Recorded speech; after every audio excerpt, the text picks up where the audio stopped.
I grew up in Milwaukee, Wisconsin in the 1950s. We were a family of 3 sisters and twin brothers. And this is a story about my sisters and me. Carol was 13 at the time, Susan was 10, and I was 8. We lived in a baby boomer neighborhood. Just about every house had kids. In fact, we had 52 just on our block alone. We had sidewalks that were wide and smooth with little hills perfect for roller skating. It took a little more effort those days because we had these steel frames with the wheels attached. And then, you had to slide them out and try to get them to match your shoe. And then you had to tighten it with a skate key. And sometimes you couldn't find the skate key. And sometimes somebody would hide the skate key, like your older sister, Susie. Well, one day I was struggling with my skates, and off Susie went with her friends, saying, "See ya!" They whizzed by laughing. Well, I just ran to Mom and complained and cried. One rainy day, we were going to play board games. We played every board game there was. And we loved Monopoly and Clue and Sorry. So I saw Susan getting out the Sorry game. And Sharon was there. And I said, "Can I play?" "Sorry, we already started." Oh, I ran to Mom again, whining, complaining, and she begged, "Can't you girls just get along?" And then Carol and Susan would be giggling and whispering to each other. And I was sure they were talking about me. I just felt like the odd sister out, even though we shared a bedroom. It was a huge bedroom. Well, it seemed palatial to me because I was little. And it stretched all across the house. And we had this blonde wooden bedroom set. I called it my 3 bears set because it had 3 of everything. Now my bed was closest to the door, easy exit to the bathroom. And Susan, of course, was in the middle, and Carol was way down at the end. It seemed like another world over there to me. She had stuff all over the place. You couldn't even see the top of the glass of her desk. And her bed was littered with teen magazines, all filled with Elvis stories and pictures of him. And her nightstand next to her bed had a phonograph with 45s, most of them Elvis records. She would be playing that music all the time, and at night I would be lulled to sleep with "Love me tender, love me sweet, never let me go." Well, the only thing that wasn't cluttered in Carol's corner, her sloppy domain, was the wall. It was a beautiful pale lime green. You see, my father had worked really hard painting that wall because he had to remove several layers of wallpaper. I was his little helper getting the pieces of paper off. I don't think I advanced the project much, but he never complained. But it took him weekends to paint our room. And one night, Carol stared at the wall in contrast to her area and said, "This wall is so bare." And Susan piped up, "Well, I have an idea." Susan always had ideas. Sometimes they got us into trouble.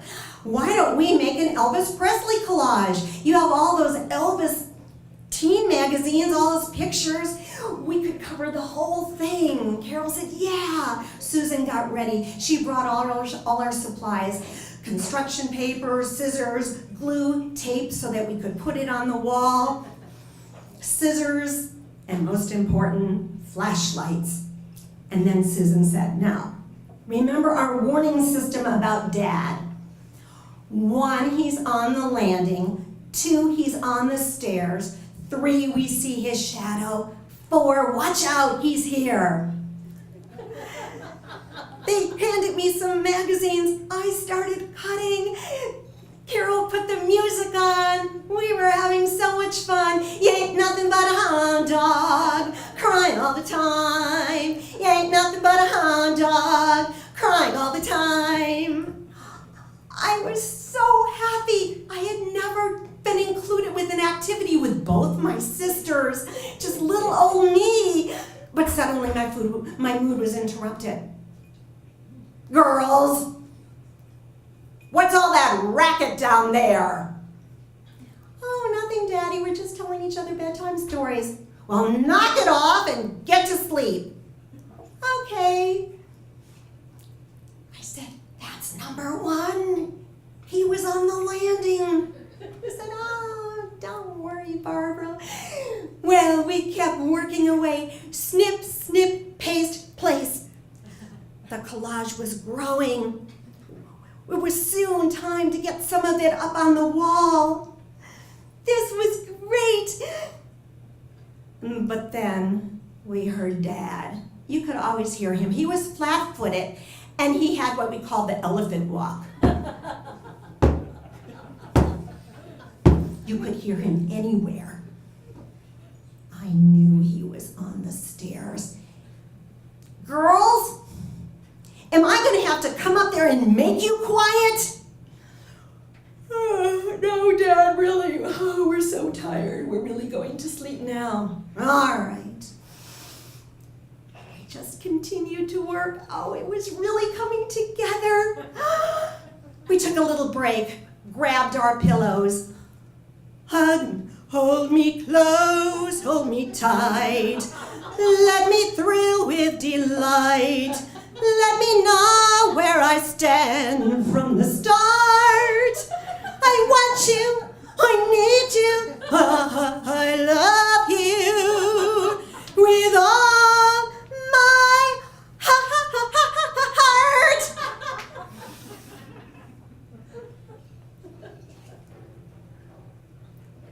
I thought I saw a shadow.